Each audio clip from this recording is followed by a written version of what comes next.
Assalamualaikum warahmatullahi wabarakatuh. Saya Nurul Novia, BP 19120001, kelas 4X2 Manajemen.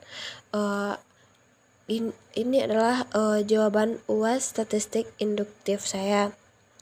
Yang pertama itu saya akan menjelaskan soal nomor 1, yaitu seorang pejabat bank ingin mengetahui lebih lanjut persentase debitur yang menunggak angsuran rumah pada suatu tahun tertentu. Dari seorang yang dikumpulkan sebanyak 1000 nomor debitur, ternyata ada 105 debitur yang tidak melunasi kewajibannya untuk membayar angsuran. Buatlah interval kepercayaan 90% untuk menduga berapa sesungguhnya debitur yang tidak melunasi angsuran rumah. Penyelesaiannya yaitu ukuran populasi tidak diketahui sehingga simpangan baku tidak dikalikan dengan faktor dengan X sama dengan debitur yang tidak melunasi angsuran, yaitu 1000, N 105, P yaitu X per N, yaitu 105 per 1000 menjadi 0,105, yaitu interval kepercayaan 90%. 1 dikurang aksen sama dengan 90%, aksennya 10% sama dengan 0,05 sama dengan A per Z sama dengan 0,025, terus Z 0 per Z itu 1,646. Rata-rata sampel proporsi P sama dengan 0,105. Simpangan baku sampel proporsi yaitu akar dari 0,105 dikali 1 dikurang 0,105 per 1000 menjadi sama dengan 0,0097. Jadi P sama dengan P bar dikurang Z aksen per Z, kecil dari P, kecil dari P aksen, ditambah Z aksen per Z, yaitu sigma P bar sama dengan 1 dikurang aksen, yaitu P-nya 0,105 dikurang 1,645 dikali 0,0097, kecil dari P, kecil dari 0,105 ditambah 1,645 dikali 0,0097.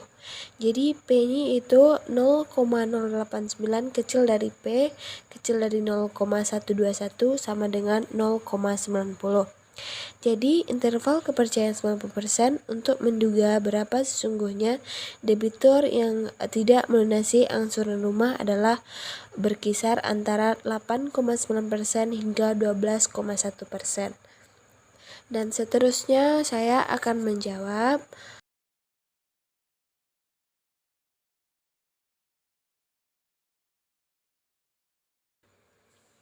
Nah, seterusnya saya juga akan menjawab soal nomor 3, yaitu perusahaan Magic yang bergerak di bidang suku cabang komputer mikro akan memperkenalkan produk terbarunya di pasaran. Untuk itu, pengendalian kualitas perusahaan mengambil sampel secara acak sebanyak 170 buah suku cadang yang diterima ada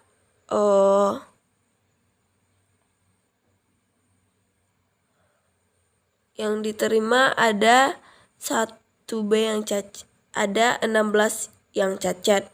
Dari data tersebut, apakah benar produksi yang ditemukan cacat kurang dari 10%? Gunakan taraf signifikan 2%. Jadi penyelesaiannya di sini yaitu yang pertama diketahui dulu, yang diketahui itu yang P proposal produk yang cacat, P0 0,1, N 170, S sama dengan 1, X 16, alfanya 2%. Probabilitasnya 16 per 170 menjadi 0,094. Yang ditanya di sini yaitu ujilah hipotesis bahwa ditanya produksi yang cacat kurang dari 10%. Di sini kita juga akan menggunakan 5 langkah. Tahap-tahapnya yang pertama itu hipotesis uji satu arah. H0 diduga produksi yang cacat lebih dari atau sama dengan 10%. H0 diduga produksi yang cacat kurang dari 20% atau H0P sama dengan 10%, P kecil dari 10%, H0P kecil besar sama dari 10%, P kecil dari 10%. Yang kedua itu menentukan nilai aksen. Aksennya di atas yaitu 2% menjadi 0,02.